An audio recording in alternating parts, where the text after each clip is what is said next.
Dhaggeeffattootni oduutiin jalqabaanii biyyoonni Afrikaa fi dhaabbileen lolii Itoophiyaa keessa jiru dhaabbatee mariin akka furamu waamicha taasisuu itti fufan. Guyyaarraa gaanfa Afrikaatti ergamaa Ameerikaa Jeffrey Feltman Finfinnee seenee jira. Kaayyoon isaanii falii karaa nagaa harka argamuu dhiibbaa taasisu. Haa ta'u malee Itoophiyaan lolaan akka itti fuftu ibsitee jirti. Ammayyuu taanaa gabaas qaba.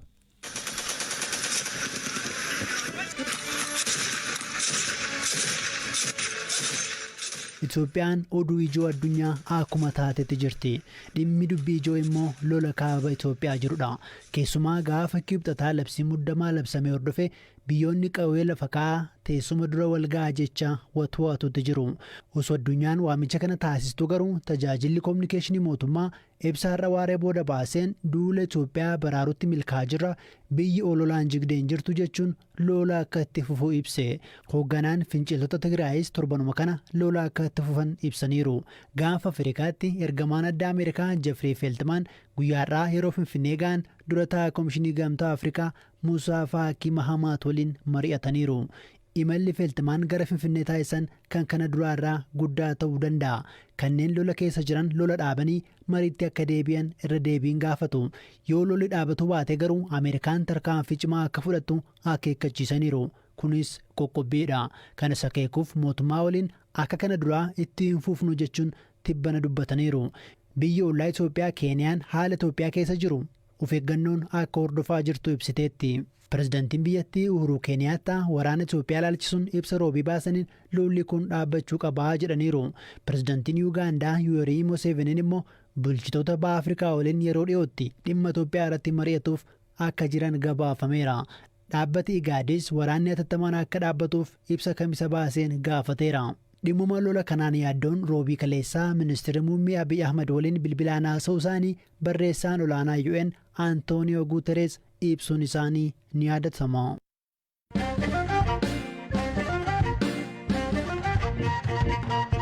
Waraana Itoophiyaatti wagga dabree galee ballachuu malee ammallee akka dhaabbatin jiru.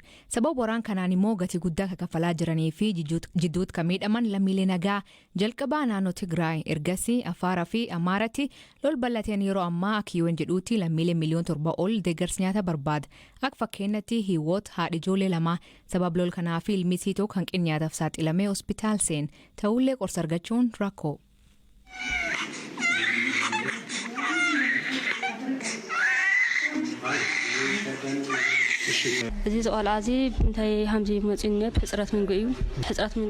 Mucaan kiyya sababa hanqina nyaataan hospitaala seene kan akkana qunnamee hin beeku. Sababa waraana kanaan kun nu qunname. Akka hin hojjenne hojiin dhaabbateera. Baankiin cufaadha. Anis jaarsi kiyyas hojii hin qabnu. Sababa kanaaf rakkoo keessa jirra. Dur ijoolleen kiyya rakkoo akkanaa hin qabani. Amma qarshiin waan hin jirreef qoricha bituuf humna dhabneerra. Mucaan kiyya gaafa tokko yoo qoricha argate gaafa itti aanu hin argatu. Miliyoonaan kalaqaaman kan irra buqaan yoo ta'u 100,000 kalaqaaman immoo haal beel fakkaatu keessa jiran. Lolli kun immoo ammallee itti fufee jira. Kalee humnoonni TPLF magaal guddoo godina adda Oromoo kagaaf dilbaataa woboon to'adhee jedhee to'achuu isaanii ibsan. Magaal bulchiinsa aanaa Jillee Dhumuugaa Sanbatee ka jiraatan dubbisnee magaalli isaanii ammaatti nagaa ta'uu dubbata. To'atanii jiru guyyaa tokko dura guyyaa lama dura waan godhame.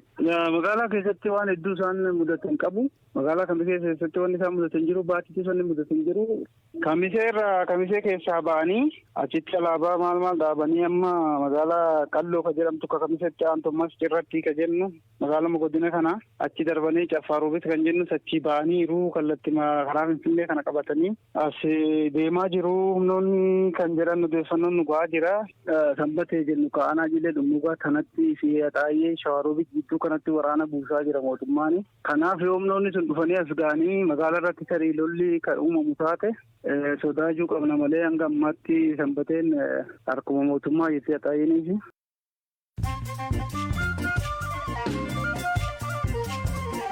Dhaggeeffattootni amma oduu gaggabaaboo addunyaa isaanii dhiyeessinaa jalqabaan mootummaan Itoophiyaa gareewwan ololaa jiru jedhee dalaga isaanii irraa kufquusatan kanaan achi tarkaanfii akka fudhatan akeekachiise. Ibsi mootummaan baasee isaa imbaasiiwwan akka Finfinnee marfamtee fakkeessanii hojjettoonni akka biyya ba'an gorsan.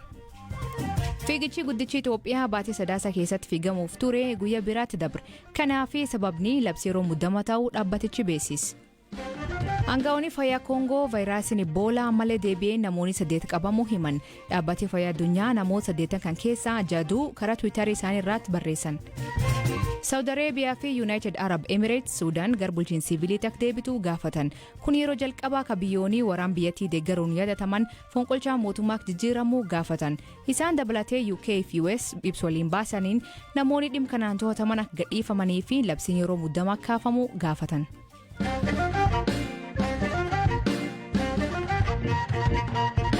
Lol kaab Itoophiyaa tammaatu hordofee mootummaa naannoo Oromiyaa daangaa gam naannoo Amaaraa daangessuutti to'annoo nageenya cimsuu ibsa. Keessumaa torban dabree kanneen lol magaal Dasee fi Kombolchaa baqatan gara Finfinnee imaluu yaa turan. Sababa namoonni baqachuu fedhan olaanaa ta'ee fi daangaa naannoo Oromiyaa aanaa Qimbibitti sakatta'insi cimaan akka jiru namooti ilaan argan BBC'tti himan. Jamaal ka torban dabree sababa lolaa fi Daseerra baqate lagxaafootti deebifamuu BBC'tti hima.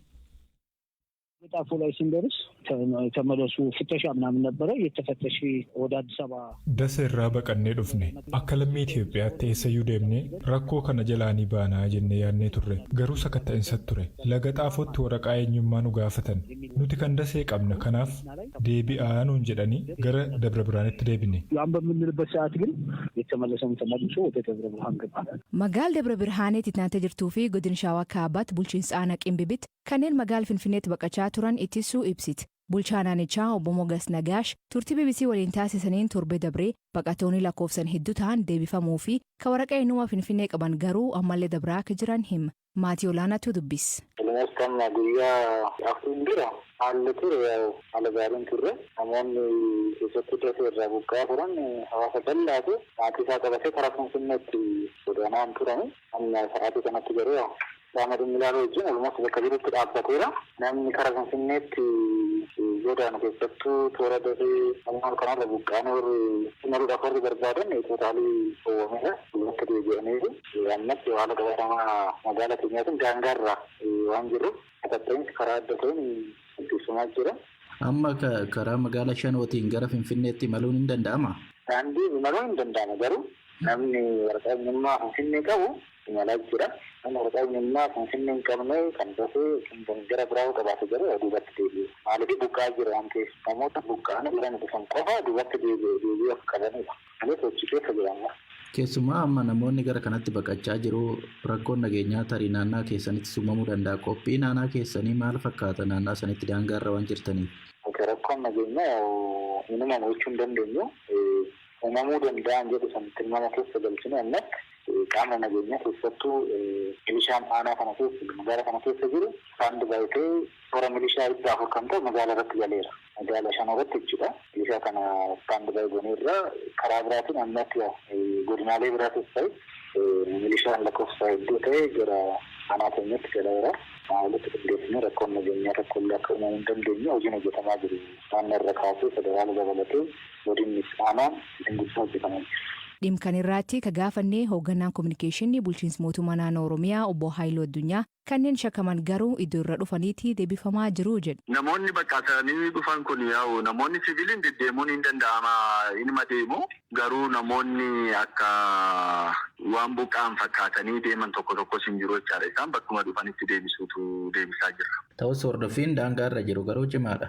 Hordoffiin daangaarra jiru yuun jira amma namoonni hojiidhaaf biizinasiidhaaf olii gadi naannolee kaanii keessa deeman akkuma jirutti ta'ee jira jechaadha. Garuu dhimmoonni shakkisiisoo yoo jiraatan immoo duubatti bakka dhufanitti deebisne. Magaalli tasgabbiirra jira holola deemaa jiruu fi gadhiifamuun namni jejjeeqamuun jira. Naannoo sanarratti rakkoon nageenyaa hin jiru akkuma amma siin jedhe kana namoonni tiraanspoortiidhaan naannoo biraadha akkas dhufan sanatu deebi'aa jira malee nageenyummaa isaa rakkoo hin qabu. Tolee baay'ee galatoomaa. Nasi ulfaadhu.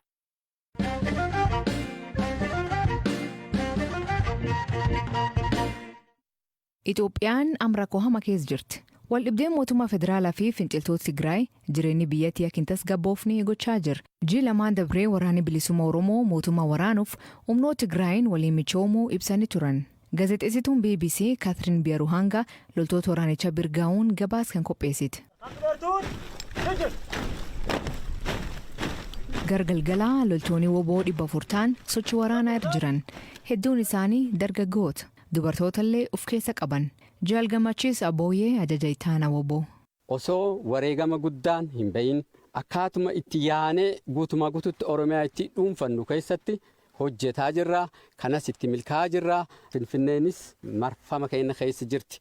Guutumaa guututti akkaataa itti riphee lolaan ittiin lolutti marfama guutuu keessa jirti jechuudha. Waan isaan jedhan kan mirkaneessuun ulfaata.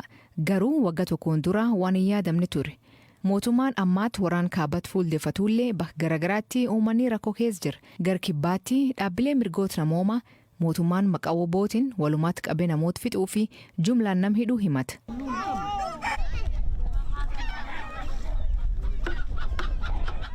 Daangaa Itoophiyaa fi Keenyatti olla tokko qubata jira. Erga humnoonni nageenyaa jireen maatii isaanii balarraan ga'uuf ka'ee baqatanii as dhufuu himan. Isaan keessaa haadhi ilmi isii duratti ajjeefamee jira. Jilo Waaqoo gurba isii umrii 21 dhabuu himti. Ilmi isii miseensa WBO jedhame namoota duraatti humnoota nageenyaatiin ajjeefamuu ibsiti. Akka dhukkubsadhetti ani labsuun iyyuu dhaqee ilma sun illee laalu waan jedhetti. Achuu deebi'ee ilma sun laalu ani hin danda'u sababa akka dhukkubsadhetti sababa Itoophiyaan akkas na tolchitetti akka maatuu irra hin taatiin ilma mana fuutee naqaltetti. Mootummaan namoota nagaa ajjeesuu hin mormata. Waraanni bilisummaa Oromoo mootummaa federaalaan wal loluu dubbata. Garuu aktivistoonni Amaaraa WBO'n saba isaanii irraa xiyyeeffachuu himan. Meeshaalee waraanaa jajjaboo gargaaramu. Dhaqanii warra raddaa sanaa leelan walitti qabanii namoota nagaa ajjeesu. Dubartoota, daa'immanii fi maanguddoota ni dhiphisu. Teewodiroos Tirfeen durtaan waldaa Amaara Ameerikaa akka inni jedhuutti waggaa kan qofaa WBO'n Amaara 800 ol ajjeesuu hima. Lakkoofsa kan mirkaneessuun garuu ulfaata. Waraanni bilisummaa Oromoo yeroo tokkichatti warra Oromoo hin taane duguuguu barbaada. Keessattuu Amaara naannoo Oromiyaa keessa jiraatan. Muummicha ministeeraa Abiyyi Ahmad aangoorraa buqqisanii biyya hundeessuu barbaadu. WBO'n uummata nagaa irratti haleellaa raawwachuu mormatan. Himata kan qulqulleeffachuuf qorannoon akka gaggeeffamu yaada dhiyeessanii turan. Waraanni bilisummaa Oromoo ammaatti lakkoofsi namoota isaanii dabalaa jiru ol ka'ee jira jedhan. Erga hayyoonni siyaasaa fi mormitoonni hedduun hidhaman furmaata barbaaduuf kun akka falaatti ilaalamaa jira. Sababii an qawwee filadhee fi Itoophiyaa keessa nagaan qabsaa'ullee hin danda'anii nagaan jiraachuullee hin danda'an. Mootummaan Itoophiyaa mootummaa afaan qawweetiin ijaarama. Mootummaa sabaaf sablammoota 80 ol waltidhee biyya tokko keessa bulchuu jira. Fedhii isaatiin malee mootummaa impaayiraati. Sababni walitti dabalamee fi Itoophiyaa keessatti saamiinsa uummata Oromoo irratti hidhaan uummata Oromoo irratti mirga dhabuun uummata Oromoo waan baay'atee fi kanaaf walitti dabalamuu danda'eera.